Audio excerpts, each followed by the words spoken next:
Hi everyone. Happy Monday. Oh no, how's your Monday been today? Mine's been chocked full. Good stuff. Conversation with the SBA in our area about participating at a conference I'm doing for NABO, which is the National Association of Women Business Owners. I'm president-elect for. By the way, if you don't know who I am, I just got straight in. Hey, Michelle, thanks. I'm so glad to have you live here again. And we got Lena. We have lots of people popping on. I'm Leslie Hassler with Your Biz Rules Business Coaching, and this is Coaching from the Carpool. I just kind of jumped into sharing my day, and sometimes I can do that, but I love when we're sharing what's going on in business. I don't know if you're feeling it. Not everybody's feeling it, but a lot of people are feeling this uptick, this more enthusiasm, some ease coming back into small business. So if that's you, I know what you're talking about. I know it's not everybody's there. I get it. But you know, today we're really talking about hiring. And this week is all going to be about hiring, mostly because my mastermind, which meets a week from Thursday, we meet the third Thursday of the month for 4 hours. We're all talking about hiring that rock star team. And team is one of those leverage points in your business, all right? It's small business, especially service-based businesses. There's so few areas that we actually can get some leverage or some economies of scale, and team is one of those areas. So the for money, I talk a lot about money, so we'll bring it in. I mean, honestly, you have to have money to hire. So it's money, it's team, systems and processes, and technology. Excuse me. I had a couple nuts before I got on with no water. So this week we're talking about team and hiring that rock star team. And the number one question that I see small business owners do is like, when do I hire? How should I hire? When should I wait? And probably wait too long. So let's just talk about team from a leverage point. As a service-based business, that first little stage, the startup stage. And remember, starting up doesn't mean anything about how long you've been in business. Starting up is about cash stability. So if you haven't gotten cash stable, you're still in a startup phase. I don't care if you've been in business for 15 years or 15 minutes. It doesn't matter. It's not about time. It's about mastering certain elements of your business. For service-based business, typically you start off at this 1-to-1 ratio, all right? So meaning you are serving one client at a time. Maybe you're doing, if you own a yoga studio, maybe you have a class of 20, but it's still relatively considered a 1-to-1 type of environment. The biggest restriction that service-based businesses have is there's only one you. I haven't figured out how to clone me, really, because I'd have 6 clones working on my business right now. I haven't figured out how to clone anyone. So, well, I have, but we'll talk about that probably another day. We'll talk about mini-me's another day. But when it comes to being able to grow in your business, you have to be able to do a little bit more in your business, okay? You can't do that by yourself. I mean, there's just so many hours in the day. We haven't figured out how to make 25 hours. So you're going to have to find ways to get leverage. Now, technology can make you more efficient. Systems and processes can help document some standardized things, so those take less time, so you can eke some time. So it's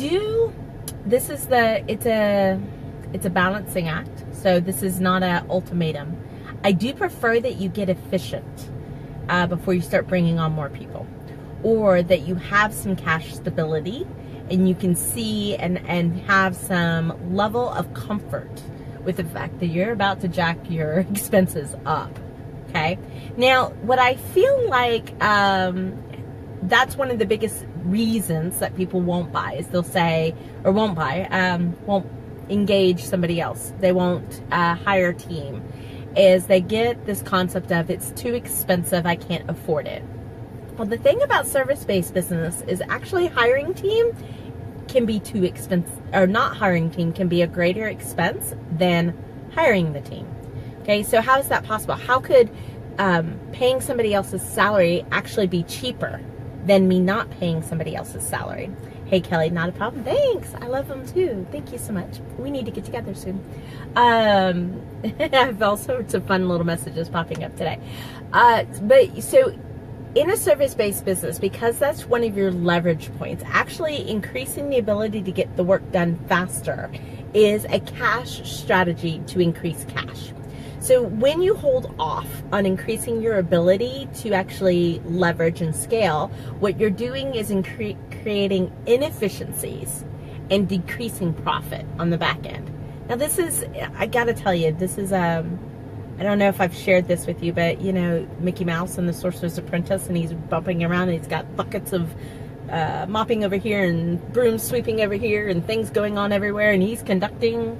That's really what small businesses growth is like. It's not so straight and dry and cut and simple. I mean, it doesn't have to be hard, but it is multifaceted, and you have to weigh a lot of decisions. So you probably should hire people before you think you should hire them. I'm just gonna say, I made a bold move in my own business to follow my own advice. It's one of those things that keeps me in integrity. I don't feel like I can ask my clients to do things if I'm not willing to do them myself. So occasionally I have to take my own medicine. And hired on operations manager. You may have heard me mention her last week, where she's taking everything operational and admin off my plate.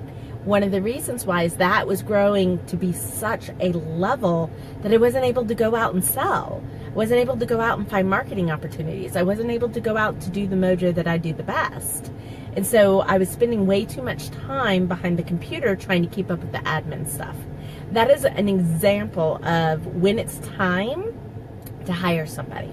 Now here's this crazy thing. I know it's crazy. It's crazy. You don't have to hire a full-time employee. In fact, if you're growing, if you're young, if you're in that startup mode, but you really need another body, don't hire full-time.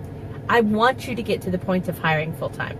I mean, there's this crazy, if we have 78 million small businesses, solopreneurs, most of them, in our economy, that were able to grow their business enough to support one person, just one person. Do you know what that would do to our unemployment? I mean, it's crazy. It is crazy. So I do want you to get to the point to being able to hire and pay other people. I think that's how we pay it forward. Not everybody's meant to be a business owner. But that doesn't mean that's where you have to start. So there's two concepts I want to kind of talk about today. One is what you should hire out. You can't replace you right now. All right, you can't have somebody deliver the same kind of customer service, especially if you're in a startup phase. If you're in an established phase, I'll talk about that in a second. It's completely different. But in a startup phase right now, you can only do the mojo that you do the best, which is probably marketing, selling, and servicing the client. So I want you to keep those three. Consider those your green. All right, you're like the farmer. This is your crops. There's nobody that can replace the farmer. Now, the thing is there's a lot of behind-the-scene things that need to happen. Those are typically administrative. They're setting up phone calls. They're filing. They're taking out the trash. They're doing research. Okay? All of those things can be hired out because it doesn't take a tremendous amount of training. It doesn't take a tremendous amount of onboarding, and it probably gives you the greatest flexibility to freeing up your time. It's the 80-20 rule, if you think about it. We really, design was so funny because most people get out of design school, and design school's like 80% focused on design and 20% focused on the business, and you get out and you find out it's actually 80% all the admin paperwork and 20% design. So I want you to stay in your zone of genius. Whatever it is that service that you do well, keep doing it. Don't give it away yet. Not time if you're in a startup phase.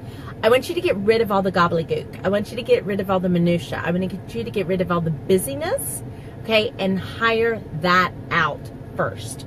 Because you'll be able to do more over here than you will with the gobbledygook. I know it's such a technical term.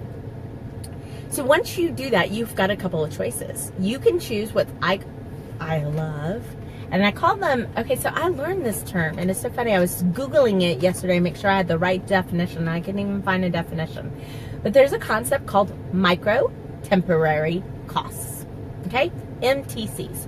They are your friend. They are the best way for you to get leverage on a budget.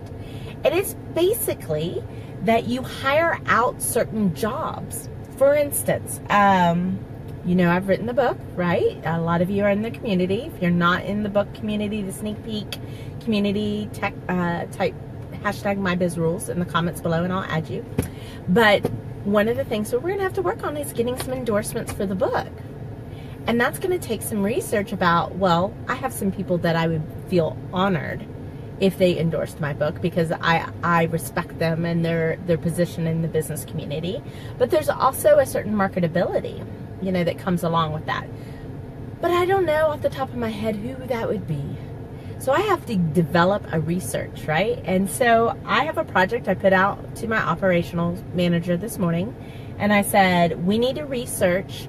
I want you to research any corporation, organization that either sells to, markets to, or serves small businesses. That's a really lot of businesses. Not only that, I want to know who the CEO is. I want to know if we can find out their contact information. I want to know who the CEO's administrative assistant is and their contact information. I want to know what they sell, and I want to know what their value proposition is. That's a lot of research, guys. I got to tell you. That's a perfect micro temporary cost. You know where it's going? It's not going to my operational team. It's going to Upwork. Okay? It's a freelance kind of site that you can marketplace, if you will. There are lots of them. There are Fiverr. There are many to choose from. But that's a great short-term thing. I don't need to tell somebody or teach somebody how to research, right? I just need to share with them what I need to research.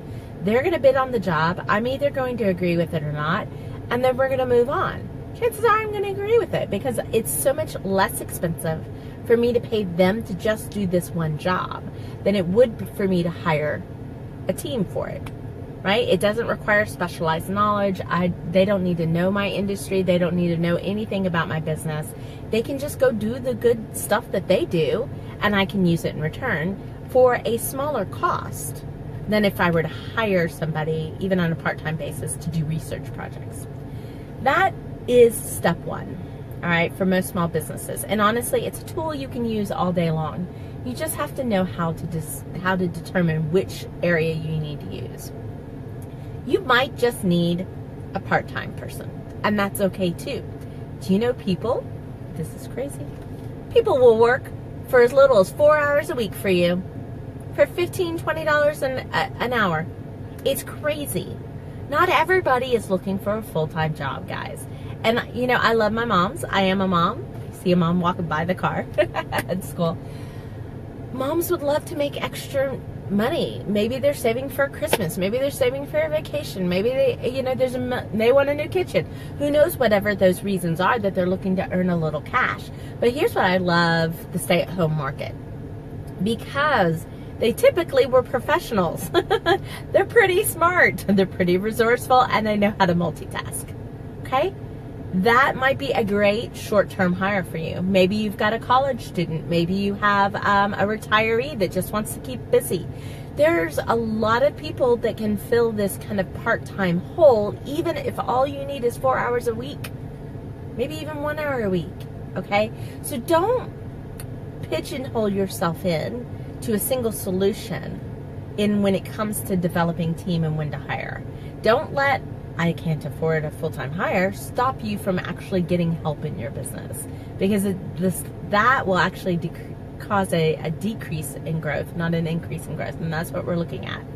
I think one of the biggest concepts that I could impart on you when it comes to hiring team and using things like micro-temporary cost or a part-time employee or a full-time, you could be ready for full-time, is your job as the entrepreneur in your business is not to do all the work. That is not your job. In fact, you can be in your business for 10 years and do all the work, and guess what's going to happen at the end of the day? No trophy, no medal, no gold star slapped on your forehead, somebody saying you've done a good job. It doesn't happen like that. Your number one goal as an entrepreneur in your business is to ensure that the work gets done. Completely different, right? So it's not your job to do the work. It is your job to ensure that it gets done. If you can embrace that, you will actually find that you're able to hire just a little bit quicker. Okay? So hire when you need it and hire appropriately. Know what we've talked about, some of the things that I even considered. Is it so simple that you don't have to teach? That you could just type up what you need and send it out? If it is, that's a great candidate for a micro temporary cost. Or like my operational manager actually owns her own business. This is what she does. I'm not telling her how to do it. I'm just telling her what I need done. Right? I almost don't care. And I told her that. Okay. As long as we're honest, we're ethical, and we're producing a good result on the timeline. Right? Those are my 4 criteria. I said, I don't care how it gets done. I don't want you to tell me. I don't want you to report hours. That's not what's important to me. Okay? But she's her own other business. So while it's a little bit more than a micro temporary cost, it's not a full-time hire either. I'm actually supporting another small business, which is gravy in my business. But so be able to do that. You might need a full-time employee, and sometimes that makes a lot of sense, especially if you do need somebody that's alongside of you. There are some businesses where you need somebody to sit right next to you, right? That makes the most sense from a collaborative environment to be able to produce the work. Just realize that there's more than one way to solve that problem. If money is your issue, you've got options. If time is your issue, you've got options. You just, again, going back to that saying, it's not your job to do all the work, but it's your job to ensure it gets done. You can't, you've got to delegate in a proper way. So we'll talk about setting up systems and ensuring that you get what you're looking for. And a lot of it has to come with what comes out of your mouth and the expectations that you set forth for your team members. While there are always poor hires, most people just want to do a good job and they want to get paid. It's not really complicated. We just have to help them with that, right? And we can do some things to set forward that ball in motion. So I will kind of leave you with this concept today. If you were to take all of your to-dos, all the projects lining up, all the stuff that you should have done 3 weeks ago, but you haven't, the phone calls you should have made, the follow-up that you should have done, and just write them down, all right? And do delegate. I have to do this because it requires my expertise or my position in the business. I can delegate it because it doesn't require my expertise or my presence in order to have it, or I need to dump it. Probably could dump some stuff. If it's a delegate, look at the tasks and ask yourself, is this a one-time task? If it's a one-time task, that's a great MTC, all right? If it's a recurring task, well, maybe you can have a part-time person or a subcontractor or even a full-time. That might be a little bit more that in that respect.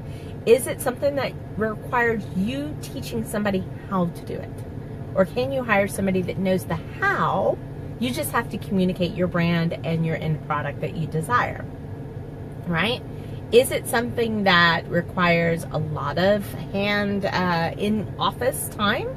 Is it something that you actually do need that long-term partnership to be able to bring in qualified personnel who know your business and who really, and this is the thing, I am sitting here saying these things, and I'm like, you can do a full-time employee, but you can also hire some companies that'll do this as well. And then look at what you can afford to do. I mean, if you can only afford their micro temporary cost, that's okay for now. Do what you can afford to do. Clear a little space in your calendar and in your to-do list so you can actually go out and find the money to do more, right? And that's really one of the values of hiring people. I am a proponent, probably in my 10 years of being an entrepreneur, I'm sitting here counting in my brain, I have only been by myself for maybe a total of 2 of them where I haven't had team. So I've had employees, I've had virtual assistants, I've had micro temporary partners, I have partners in the wing. I know what I'm going to need in 3 months, so I've already sought them out. So I know where I want to go, when I want to go there, so that it's just like turning on a switch and I can go. So I hope that's helpful today of understanding really why you probably need to hire before you're ready to hire in your small business and how it really impacts your ability to grow. So that's it for today, guys. Enjoy. Come back tomorrow. We'll talk more about your Rockstar team. We'll actually talk about what I think your number one thing you should hire for, right? And how to use that. So all the all the people that aren't right for the position actually opt out. We love that. We love that. We want that in our marketing with our clients coming in. We want that with our employees coming in. So I'll kind of share a little bit of how that's done tomorrow on Coaching from the Carpool. So this has been Leslie Hassler with Your Biz Rules Business Coaching. Who are you going to hire this week? I'd love to hear. Talk to you soon, and we'll talk to you tomorrow. Bye.